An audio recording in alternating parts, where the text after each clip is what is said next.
தமிழர்களுடைய முழுமுதற் கடவுளான இந்த முருகனுடைய வழிபாட்டு வரலாறு நம்ம பார்த்தோம் அப்படின்னா, நம்ம வந்து ஹரப்பாவிலையும் முகஞ்சதாராவிலையும் லிங்கத்தை மட்டும் வச்சு வழிபட்டோம் இல்லைங்களா?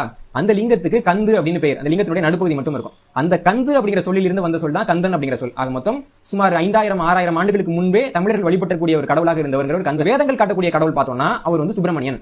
தமிழர்கள் வணங்கிய கடவுள் யார் அப்படின்னு பார்க்க போனா அவர் முருகன். இவங்க ரெண்டு பேரும் ரெண்டு பேர் கடவுள்கள். இது இல்லாம கௌமாரம் அப்படிங்கிற நெறிய பின்பற்றினவங்க குமரன் அப்படிங்கிற இன்னொரு கடவுளையும் வழிபட்டாங்க. இந்த குமரன் அப்படிங்கிற கடவுளை பார்த்தோம் அப்படின்னா இவர் திருமணமே ஆகாத கடவுள். இந்த மூன்று கடவுள்களையும் ஆரியர்கள் பாக்குறாங்க.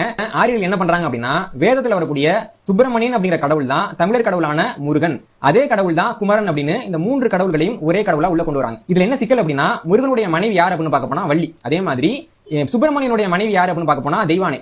அதே மாதிரி குமரனுக்கு மனைவிகளே கிடையாது. இதெல்லாம் அவங்க எப்படி சொல்றாங்க அப்படின்னா, குமரன்கிறவர் வந்து சின்ன வயசுல இருக்கிறப்போ அவர் வளர்ந்த பின்னாடி அவர் என்ன பண்ணாருன்னா வள்ளியை கல்யாணம் பண்ணாரு, அடுத்து தெய்வானையை கல்யாணம் பண்ணாரு. அவருக்கு மொத்தம் 2 மனைவிகள் அப்படின்னு சொல்றாங்க. ஆனா சிலப்பதிகாரத்தை நம்ம எடுத்து பார்த்தோம் அப்படின்னா முருகன் பத்தி சொல்றப்போ அவருக்கு வந்து வள்ளின்ற ஒரு மனைவி இருந்ததுன்னு ஒரு கருத்து இருக்கே தவிர தெய்வானை அப்படிங்கிற ஒரு மனைவி இருந்ததால் எந்த இடத்துலயுமே குறிப்புகள் கிடையாது. இது போக வேதத்துல காணப்படக்கூடிய கார்த்திகேயன் அப்படிங்கிற இன்னொரு கடவுளை எடுத்துட்டு அந்த கடவுளையும் கொண்டு வந்து முருகன் கூட சேர்த்துட்டாங்க. ஆனா கார்த்திகேயன்கிற கடவுளை பத்தி வேதம் என்ன சொல்லுது அப்படின்னா, அக்னி என்ற கடவுளோட மகன் தான் கார்த்திகேயன் அப்படின்னு சொல்லுதே தவிர சிவனுடைய மகன் கார்த்திகேயன் அப்படின்னோ ருத்ரனோட மகன் கார்த்திகேயன் அப்படின்னோ வேதத்துல இல்ல. வேதத்துல இருக்கக்கூடிய கடவுள் வந்து சுப்பிரமணியன் அப்படிங்கிற வேற கடவுள், தமிழர்களுடைய கடவுளான முருகன் அப்படிங்கிற வேற கடவுள் அப்படிங்கிற செய்தி தமிழர்களான நமக்கு வந்து புதிய செய்தியாக இருக்கலாம், அதிர்ச்சிக்குரிய செய்தியாக இருக்கலாம். ஆனா தமிழ்நாட்டில் இருக்கக்கூடிய இந்தியாவில் இருக்கக்கூடிய பெரும்பாலான ஆரியர்களுக்கு இந்த செய்தி நல்லாவே தெரியும்.